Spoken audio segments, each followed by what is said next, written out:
Como está a situação da Copa do Nordeste para o Ceará? Desfalque importante para o próximo jogo, mas retorno no setor de ataque. Tudo isso e muito mais no Jogada do Vozão desta quarta-feira. Sou Daniel Farias e é um prazer ter você, torcedor alvinegro, aqui com a gente. Mais esse vídeo diário com informações, bastidores e análises sobre o Alvinegro de Porangabuçu, o Ceará Sporting Clube. Já peço para você deixar o seu like, fazer o seu comentário, se inscrever no nosso canal e compartilhar esse vídeo com outros torcedores do Ceará. E aí, o que você achou do jogo de ontem? Goleada 4-1 sobre a Jacuipense, resultado importante, vários destaques individuais, certamente você já ouviu bastante sobre esse jogo, né? Teve o Júlio César indo muito bem, teve Júlio e Melk fazendo os seus respectivos primeiro gol com a camisa do Alvinegro pelo profissional, né? E teve também o Vina voltando a marcar depois de um longo período, teve golaço do Melk, teve festa da torcida, enfim, muitos aspectos bacanas nesse resultado. Mas já que vocês já devem ter ouvido falar bastante sobre o jogo, como é que foi o jogo, vocês assistiram, enfim, queria repercutir um pouco sobre classificação. Por quê? Porque hoje à noite, momento em que esse vídeo está saindo, tá rolando o jogo de Ferroviário e Retrô.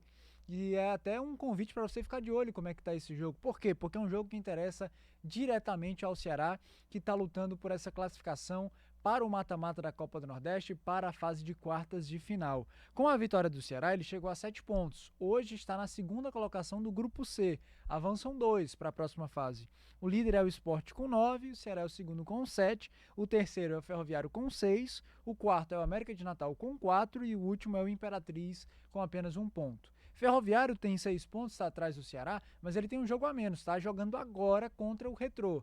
Se o Ferroviário vencer, ele ultrapassa o Ceará, chega a 9 pontos e aí o Vozão teria uma situação bem delicada na última rodada. O Ceará pega o Maranhão, o Ceará tem 7 pontos, o Ferroviário teria 9, o Ceará teria que torcer para um empate ou uma derrota do Ferroviário e vencer o Maranhão para tentar ali ou empatar em número de pontos com o Ferroviário e tentar passar no saldo de gols, ou torcer para um tropeço do Ferroviário na última rodada para ficar dentro da zona de classificação. Já deu para você perceber que a missão não está nada fácil. E olha que o Ceará venceu os 2 últimos jogos. Venceu o Fortaleza no Clássico Rei e venceu agora a Jacuipense de goleada no estádio Presidente Vargas. E ainda assim, corre riscos reais de ficar de fora do mata-mata. Por isso, acompanhar esse jogo de hoje do Ferroviário contra o Retrô é muito importante. O Ferroviário pega o Retrô, o jogo é 7h30 no estádio Presidente Vargas, e hoje também, quarta-feira, tem jogo entre Sport e Maranhão, às 9h30 da noite, lá na Ilha do Retiro, também um jogo que interessa ao Ceará. Quero saber o que você está achando. Acha que o Ceará vai ter condições e vai conseguir avançar de fase na Copa do Nordeste? Acha que matematicamente ainda é possível? E pelo que você está vendo aí dos confrontos, o que você acha do jogo do Ferroviário? Acha que no fim das contas o Ceará vai conseguir avançar para o mata-mata? Ou você acha que a situação está bem complicada?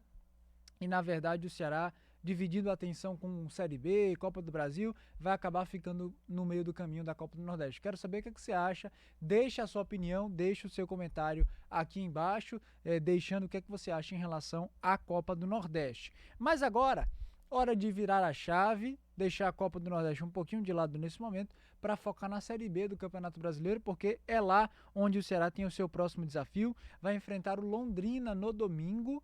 Essa quarta-feira foi de folga, de descanso dos jogadores, mas amanhã, quinta-feira, eles já se reapresentam para iniciar a preparação para essa quinta rodada da Série B. Lembrando, o Ceará é o atual líder da segunda divisão do Campeonato Brasileiro e, portanto, joga lá fora de casa contra o Londrina, tentando defender essa sua primeira posição. Certamente não será um jogo fácil, não será um jogo tranquilo, é uma longa viagem, é uma logística um pouco mais desgastante do que aquelas que o Ceará estava tendo, mas é um jogo importante para o Ceará somar pontos mesmo fora de casa, porque a gente sabe, o objetivo do Ceará é o acesso, é voltar à primeira divisão, então todo jogo, todo ponto é importante e esse jogo contra o Londrina não é diferente. Para esse jogo, o Ceará vai ter um desfalque importante e um retorno importante. E eu vou contar para você agora qual é. Você já tem algum palpite? Já tem algum chute? Vamos lá, o desfalque trata-se do Matheus Araújo. No jogo passado da Série B contra o Náutico, o Matheus Araújo completou a série de 3 cartões amarelos e por isso está suspenso, não poderá enfrentar o Londrina. Então, ele não vai para esse jogo. Então, para a posição de meia armador, o Ceará tem outras 3 opções. Vina, que fez gol, voltou a marcar contra a Jacuipense, cobrando pênalti, foi titular também no jogo. Tem também o Alano, que também foi titular, acabou não balançando as redes, foi substituído no segundo tempo. E tem o Melk, que foi finalmente utilizado como meia centralizado. Gostei muito da postura do Melk ali jogando centralizado, tanto é que marcou gol justamente numa jogada pelo meio do campo. Então, pode ser uma possibilidade também o Melk começar como titular. Por outro lado, o Ceará vai ter um reforço importante, um retorno importante para esse jogo contra o Londrina, e eu estou falando do Fernandinho, muito cobrado, muito criticado por alguns torcedores, mas que tem tentado evoluir nos últimos jogos, e contra o Náutico foi o autor do gol da vitória do Vozão. O Ceará ganhou do Náutico por 1-0 na Série B e o gol foi marcado pelo Fernandinho. Então, ele teve que cumprir suspensão no jogo da Copa do Nordeste, porque havia sido expulso lá no Clássico Rei, não jogou contra a Jacuipense, mas agora para esse jogo contra o Londrina ele volta a ficar à disposição e é mais uma opção para o técnico Mozart no setor de ataque, que tem Fernandinho, tem Mateuzinho, tem o Júlio que fez gol, tem o Pedro Henrique voltando de lesão, que já jogou no jogo contra a Jacuipense, e tem o Gustavo Prado. Então o leque de jogadores para as pontas está bem completo. Se eu não me engano, todos os jogadores que jogam como extremas, que jogam como pontas, estão à disposição. Pelo lado direito, principalmente o Mateuzinho e o Pedro Henrique, e do lado esquerdo, 3 jogadores. Você tem o Fernandinho, você tem também o Gustavo Prado e você tem também o Júlio, são os 3 jogadores pelo lado esquerdo. Aproveito para perguntar para você, torcedor alvinegro. Nas pontas, quem você escalaria como titular no jogo contra o Londrina? Desses 5 atletas, quais seriam os 2 que você escolheria?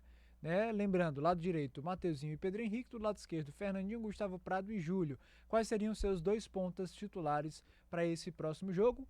Só para confirmar para você a programação do Ceará. Hoje, quarta-feira, foi folga. Amanhã o Ceará se reapresenta e tem treino. Na sexta-feira o Ceará também treina. De tarde ele viaja com destino a Londrina. No sábado, já lá em Londrina, o Ceará faz o seu último treino já pronto, para no domingo, às 4 horas da tarde, enfrentar Londrina pela 5ª rodada da Série B. Agradeço demais pela sua participação e a sua parceria em mais esse vídeo do Jogada do Vozão. Não se esquece de deixar o seu like, o seu comentário e compartilhar esse vídeo com outros torcedores alvinegros. E claro, ficar sempre de olho aqui no nosso Jogada do Vozão, porque todo dia tem vídeo trazendo informações, análise e bastidores do Alvinegro de Porangabuçu, o Ceará Sporting Clube. Até a próxima, torcedor!